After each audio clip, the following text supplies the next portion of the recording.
Bienvenidos a Curiosidad Relativa. Nos dedicamos a encontrar datos fascinantes. Si te gusta descubrir cosas nuevas, este es tu canal. ¿Sabías que las ovejas no solo nos han dado lana y carne, sino que también han moldeado la historia de la humanidad durante más de 11.000 años? Desde que los primeros pastores comenzaron a domesticarlas en la actual Turquía, estos animales han estado ligados al destino de las civilizaciones, transformando la forma en que los humanos viven, comercian y prosperan. Imagina un mundo donde los humanos aún dependen únicamente de la caza y la recolección, sin aldeas permanentes ni una fuente estable de alimento. Así era hace más de 11.000 años, cuando los primeros pastores vieron en el muflón salvaje, ancestro de las ovejas modernas, la oportunidad de asegurar su futuro. No fue un proceso rápido ni sencillo. Generación tras generación, los humanos seleccionaron cuidadosamente a los animales con los rasgos más favorables, como la docilidad, la producción de leche y la calidad de su lana. Esta relación marcó un antes y un después en la historia, permitiendo a las comunidades asentarse, cultivar la tierra y establecer aldeas que con el tiempo se convertirían en grandes civilizaciones. Pero la historia de las ovejas no terminó ahí.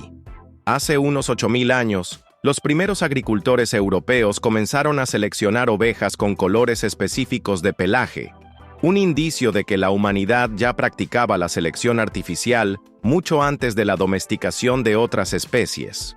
Con el tiempo, las ovejas se convirtieron en algo más que una fuente de alimento. Fueron el motor de la economía en muchas partes del mundo.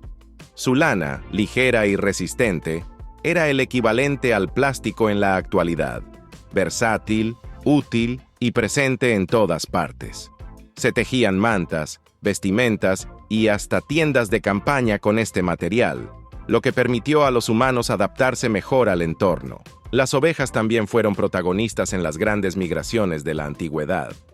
Hace unos 7.000 años, cuando las ciudades mesopotámicas comenzaron a expandirse, sus habitantes llevaron consigo a sus rebaños, asegurándose de que su fuente de sustento viajara con ellos. Luego, hace 5.000 años, los pastores de las estepas euroasiáticas transformaron el mapa de Europa y Asia Central, llevando sus costumbres, idiomas y, por supuesto, a sus ovejas. Para que te hagas una idea del impacto, es como si hoy en día un país entero migrara con su industria más importante a cuestas, cambiando la economía y la genética de cada lugar por el que pasaran. El verdadero auge de las ovejas llegó con la revolución textil.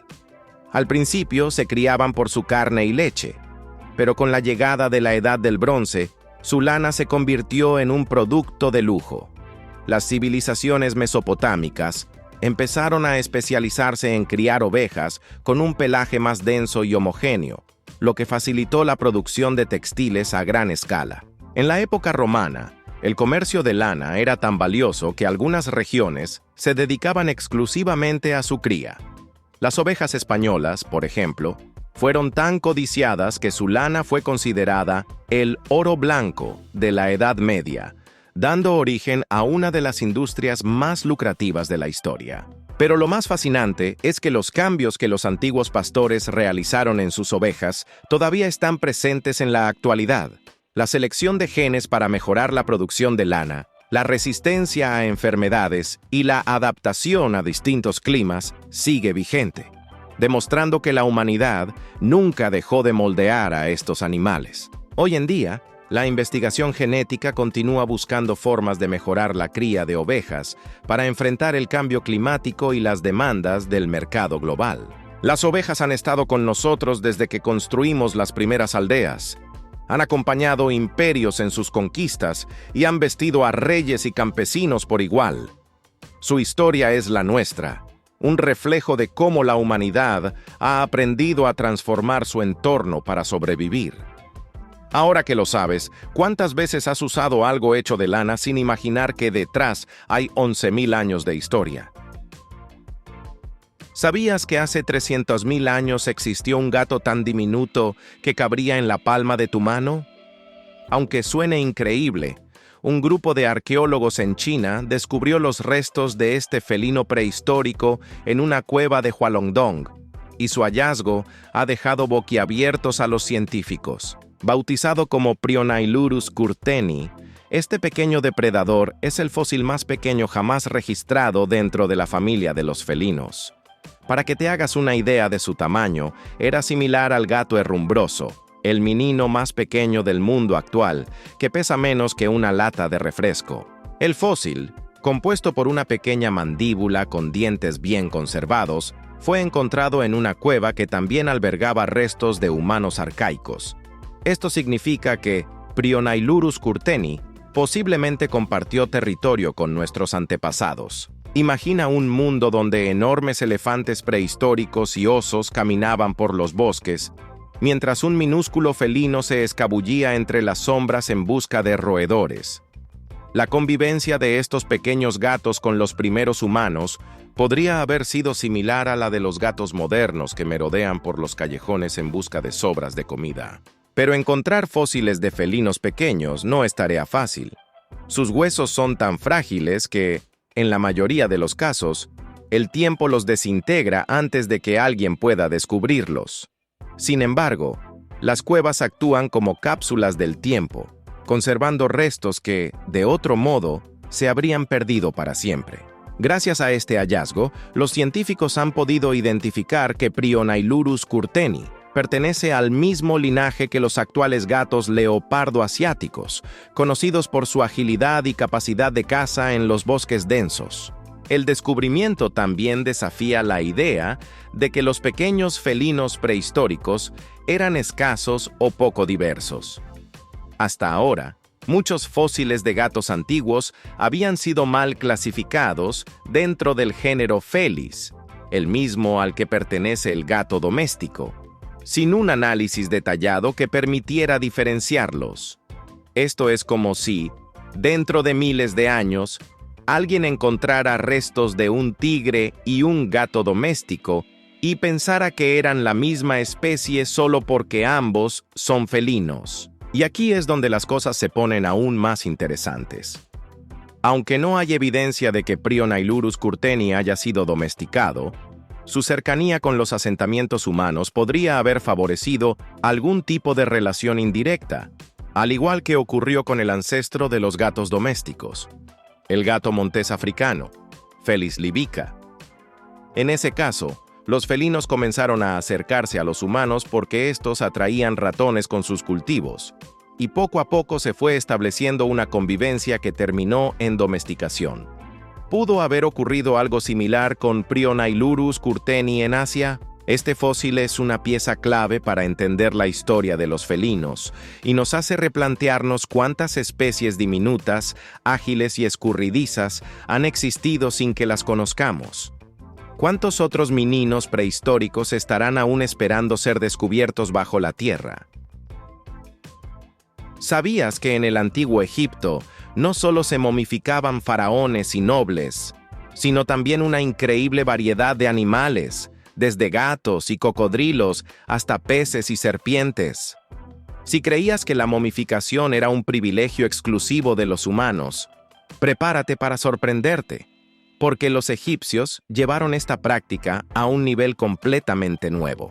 Un innovador proyecto del Museo Británico ha revelado detalles fascinantes sobre estas momias animales, cambiando lo que creíamos saber sobre su propósito y fabricación.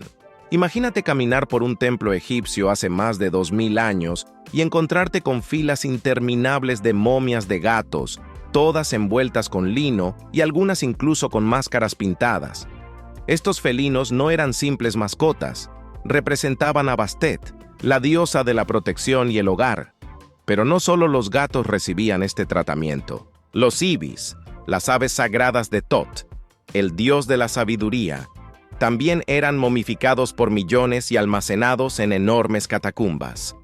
Para hacer una comparación más cercana, sería como si hoy en día millones de personas llevaran estatuillas de santos o imágenes religiosas a los templos, pero en lugar de figuras, llevaran animales embalsamados como ofrenda divina. Los egipcios desarrollaron verdaderos talleres especializados en la momificación animal. Al igual que con los humanos, usaban natrón para deshidratar los cuerpos, aplicaban resinas aromáticas y los envolvían cuidadosamente en vendas de lino. Algunas momias eran elaboradas con un nivel de detalle impresionante. Halcones con alas extendidas como si estuvieran a punto de alzar el vuelo, o serpientes perfectamente enrolladas para conservar su forma natural. Esta dedicación demuestra que los animales momificados tenían un significado más profundo que una simple preservación. Pero, ¿por qué momificar animales? Una de las razones principales era religiosa. Muchas especies se consideraban manifestaciones vivientes de los dioses y, al morir, eran enterradas con gran respeto. Otras veces, las momias se usaban como ofrendas votivas. Los fieles compraban estos animales embalsamados para presentarlos en los templos, esperando recibir bendiciones divinas. Es como si hoy en día, en lugar de encender velas en una iglesia, compráramos momias de gatos o ibis para pedir protección o sabiduría. El comercio de momias de animales era tan grande que incluso surgieron falsificaciones. Algunas momias han sido descubiertas vacías o rellenas con solo unas pocas plumas y huesos, lo que indica que, en su momento, los templos ofrecían productos baratos para satisfacer la alta demanda. Es como si hoy compraras una joya costosa y luego descubrieras que es solo una imitación de plástico bien elaborada. Gracias a modernas técnicas como la microtomografía computarizada, micro-CT, los investigadores del Museo Británico han podido examinar el interior de estas momias sin dañarlas. Los escaneos han revelado no solo cómo fueron momificados estos animales, sino también detalles sobre su vida y muerte. Algunos muestran signos de fracturas o enfermedades, lo que sugiere que no todos murieron por causas naturales. Muchos fueron sacrificados en ceremonias religiosas. Este descubrimiento no solo cambia nuestra comprensión sobre la religiosidad egipcia, sino que también nos muestra lo avanzados que eran en el arte de la conservación. Si fueron capaces de preservar con tanta dedicación hasta el más pequeño de los animales, ¿cuántos más secretos nos esperan ocultos en las arenas de Egipto? ¿Sabías que durante años se creyó que ciertos gusanos podían ayudarnos a deshacernos del plástico? La idea era casi mágica: larvas de polilla y gusanos de harina devorando plástico y transformándolo en algo inofensivo. Sonaba como la solución perfecta para el problema de la contaminación. Pero un descubrimiento reciente ha cambiado por completo nuestra percepción. En lugar de eliminar el plástico, estos gusanos lo convierten en algo aún más peligroso. Imagina que tienes una botella de plástico y en lugar de descomponerla en sustancias inofensivas, alguien la tritura en miles de fragmentos diminutos que terminan dispersándose en el agua, el suelo y hasta en el aire que respiras. Pues eso es exactamente lo que hacen estos gusanos con el plástico. Lo mastican, lo reducen a pequeños trozos, pero no lo degradan químicamente. En otras palabras, lo transforman en microplásticos, un problema aún mayor porque estas partículas microscópicas pueden entrar en la cadena alimenticia y acumularse en nuestros cuerpos. Durante años, los científicos creyeron que estos organismos podían ser la clave para la biodegradación del plástico. Su razonamiento tenía sentido. Algunas larvas pueden alimentarse de cera, un material químicamente similar a ciertos plásticos. Si podían digerir cera, tal vez podrían hacer lo mismo con el polietileno, el material con el que se fabrican la mayoría de las bolsas y envases plásticos. Sin embargo, nuevos estudios han demostrado que lo único que hacen estos gusanos es triturar el plástico en fragmentos más pequeños, sin modificar su estructura química. Para entenderlo mejor, piensa en el plástico como un collar de perlas.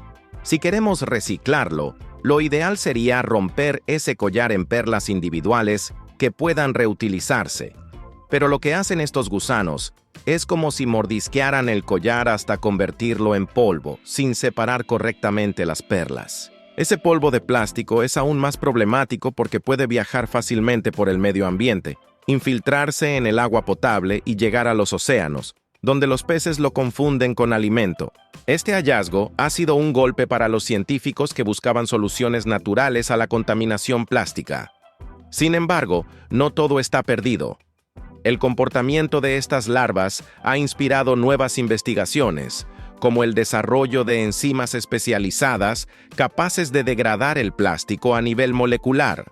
De hecho, en 2022 se anunció el descubrimiento de enzimas naturales con esta capacidad, aunque estudios recientes han cuestionado su efectividad.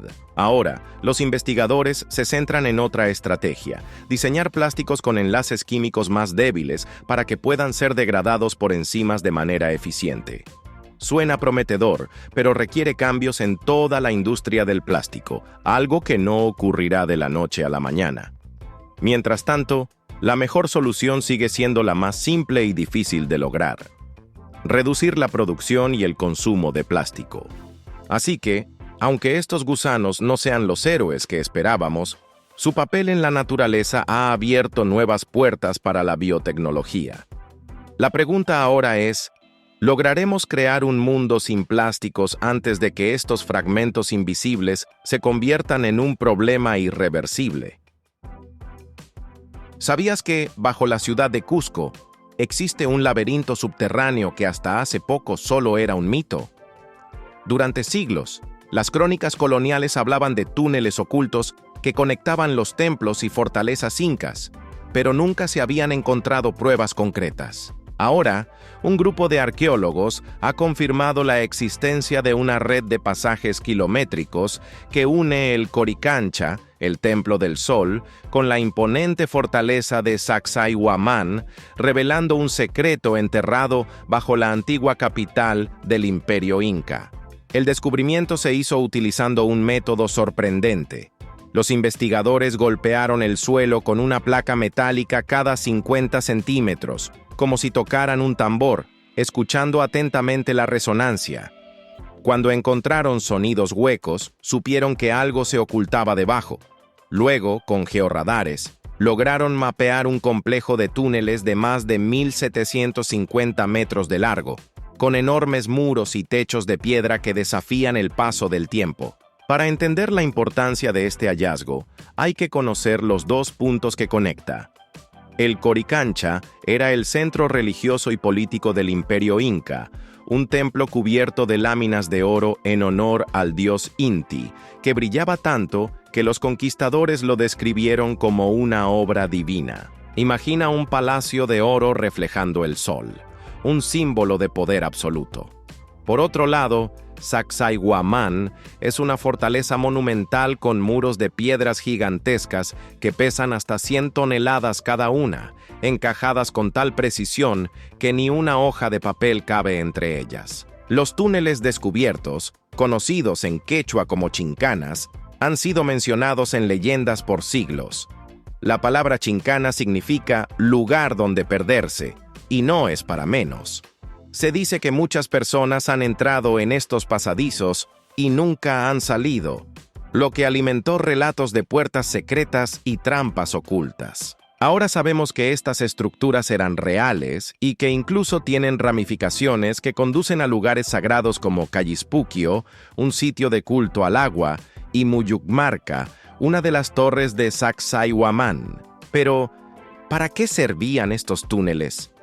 Algunas teorías sugieren que eran rutas secretas utilizadas por la élite inca para desplazarse sin ser vista, como pasillos ocultos en un castillo medieval. Otras proponen que servían para transportar tesoros de un templo a otro, protegiéndolos de posibles invasores. También se cree que podrían haber tenido un propósito ceremonial, conectando los lugares más sagrados de la ciudad en un camino subterráneo de espiritualidad y poder. Lo más fascinante es que este hallazgo valida crónicas antiguas que antes parecían exageraciones.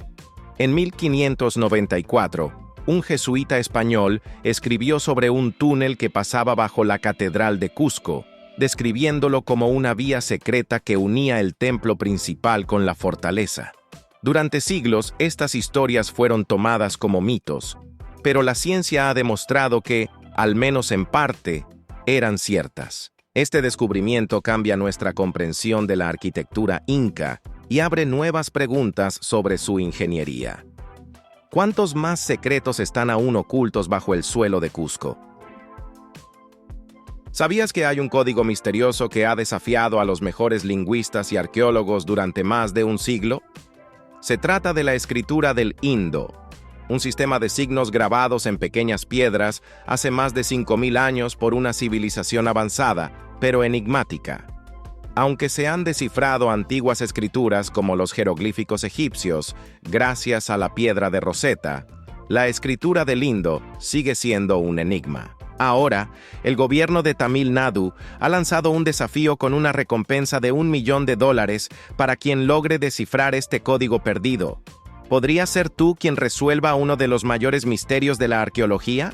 La civilización del Valle del Indo floreció hace unos 5.300 años, en lo que hoy es Pakistán y el noroeste de la India. Sus habitantes construyeron ciudades con un nivel de planificación sorprendente. Calles alineadas en cuadrículas, sistemas de drenaje avanzados y edificios de ladrillo cocido, algo impensable en otras culturas de la época. Pero lo más desconcertante es que no dejaron rastros de templos monumentales, reyes o relatos de guerras, como sí lo hicieron los egipcios o los mesopotámicos. En cambio, su mayor legado son cientos de sellos de piedra grabados con símbolos que nadie ha logrado interpretar. Desde que se descubrieron estos sellos en el siglo XIX, han surgido muchas teorías sobre su significado. Pero hay un problema. Las inscripciones son demasiado cortas, con apenas 4 o 5 signos, lo que impide determinar si representan palabras, sílabas o ideas. Es como si intentaras descifrar un idioma desconocido viendo solo matrículas de autos. Sin una referencia clara, cualquier interpretación es un tiro en la oscuridad. Un obstáculo clave es la ausencia de una piedra de Rosetta, un documento bilingüe que permita comparar la escritura del Indo con una lengua conocida.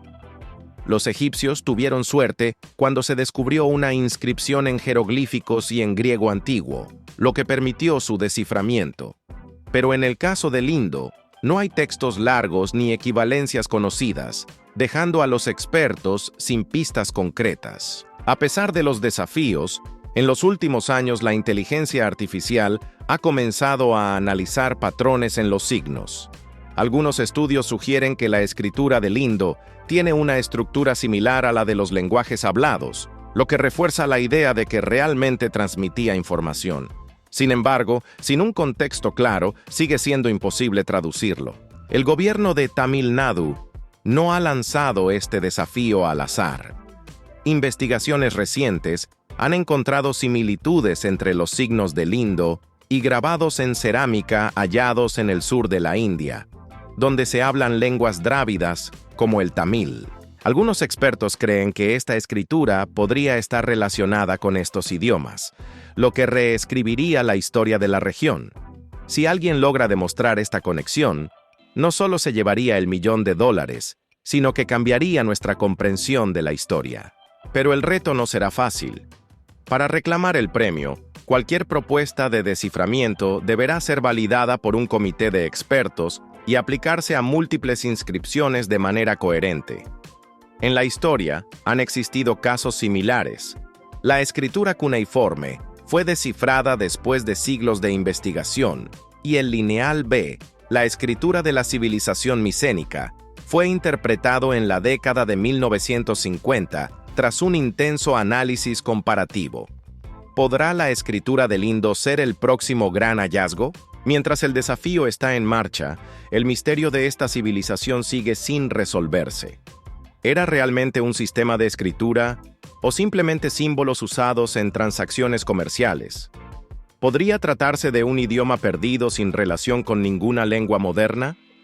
Lo que es seguro es que quien logre descifrarla no solo ganará $1 millón, sino que pasará a la historia como el genio que resolvió un enigma de 5.000 años. ¿Te atreverías a intentarlo?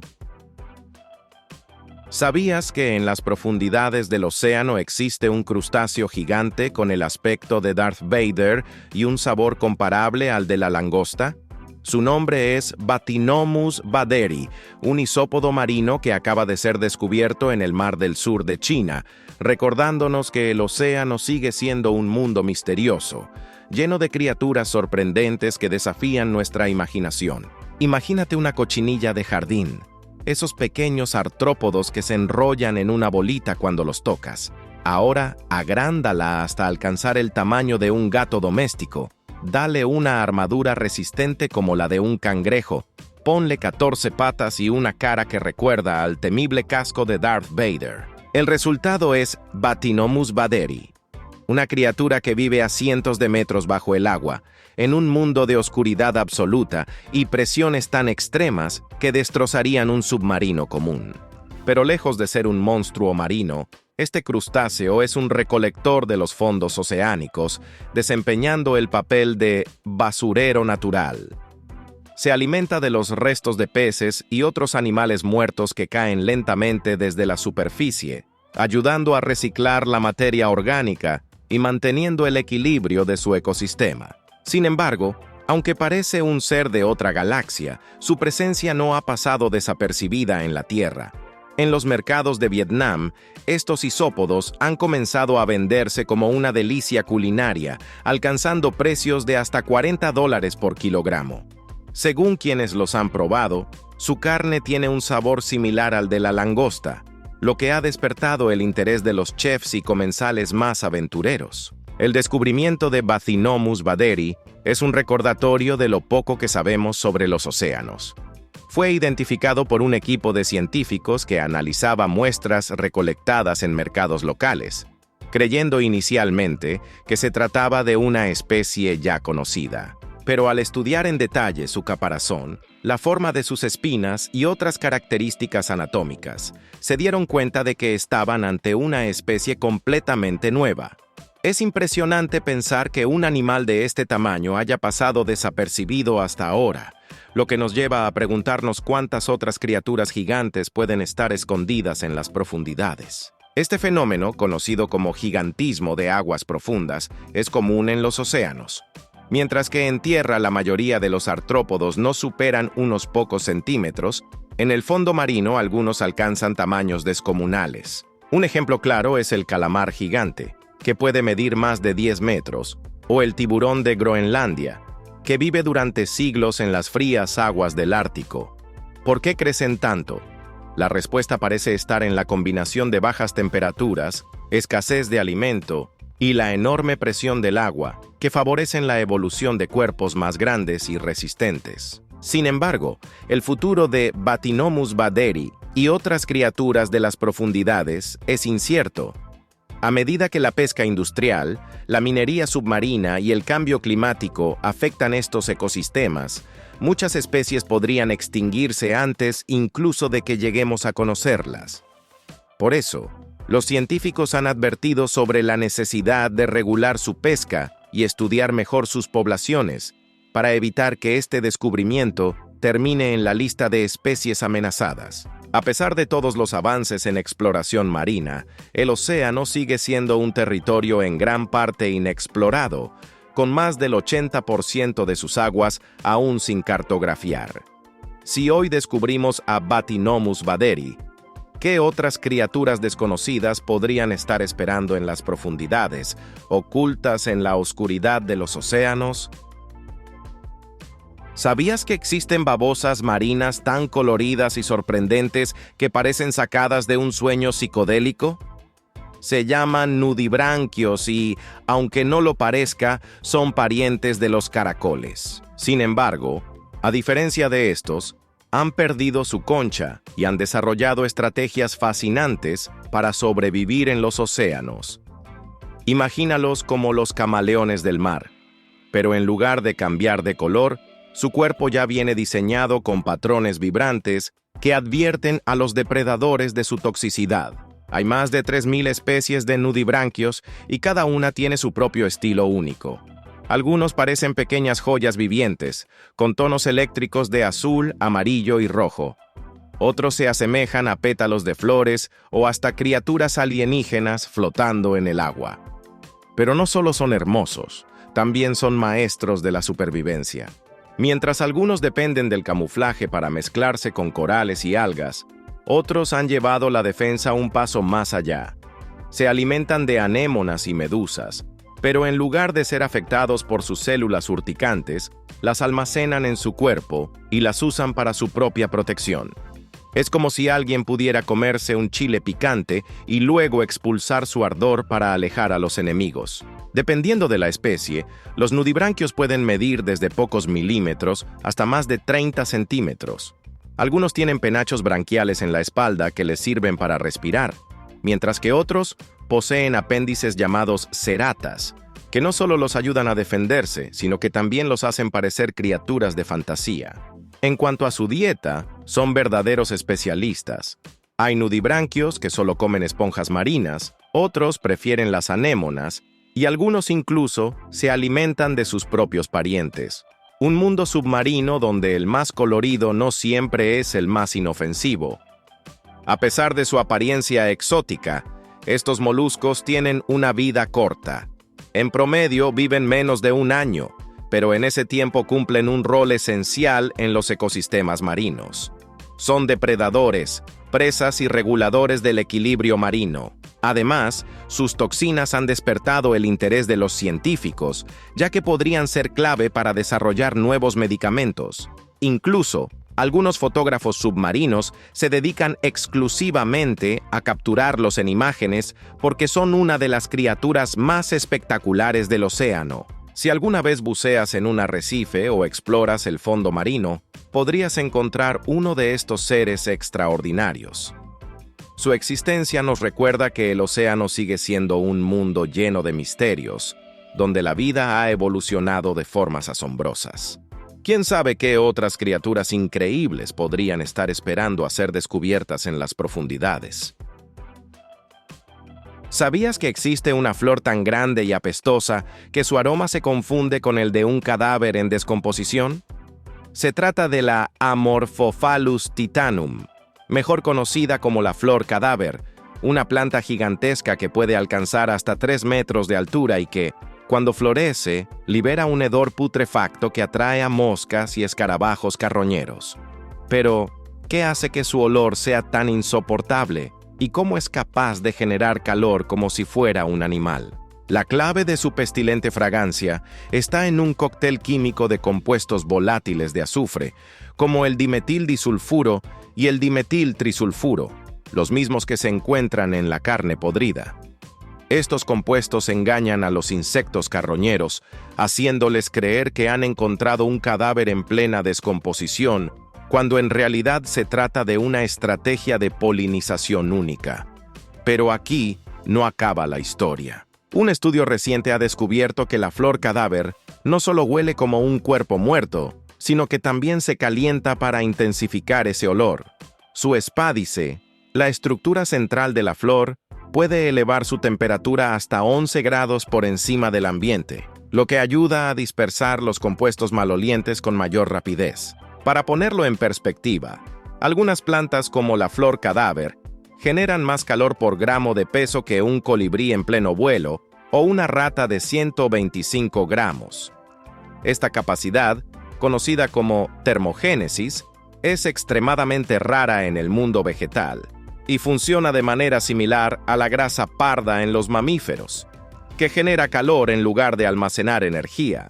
En la flor cadáver, la termogénesis ocurre gracias a un proceso bioquímico en el que la planta desvía la energía que normalmente usaría para producir ATP, la gasolina de las células, y la transforma directamente en calor. Es como si la planta tuviera un sistema de calefacción interno para potenciar su hedor infernal, pero hay más. Además del azufre, la flor cadáver contiene un compuesto llamado putrescina, una amina volátil que se genera cuando el pescado se descompone. Si alguna vez has abierto un envase de pescado pasado, sabrás lo insoportable que puede ser ese olor. Ahora imagina que ese aroma se mezcla con el de carne en estado de putrefacción y se esparce por el aire gracias al calor de la planta. No es de extrañar que la flor cadáver sea considerada una de las flores más feas y malolientes del mundo. Para los científicos, estudiar esta planta es un desafío porque su floración es un evento raro, ocurriendo solo una vez cada 5 a 7 años y durando apenas unos días.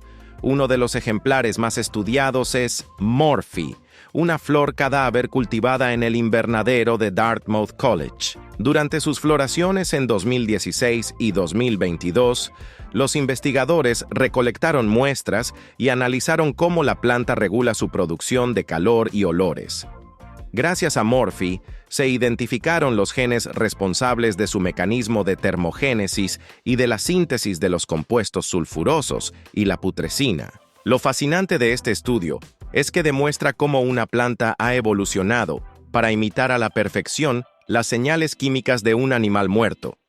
Mientras que otras flores atraen abejas con dulces fragancias, la flor cadáver utiliza un hedor nauseabundo y calor corporal para seducir a los insectos carroñeros.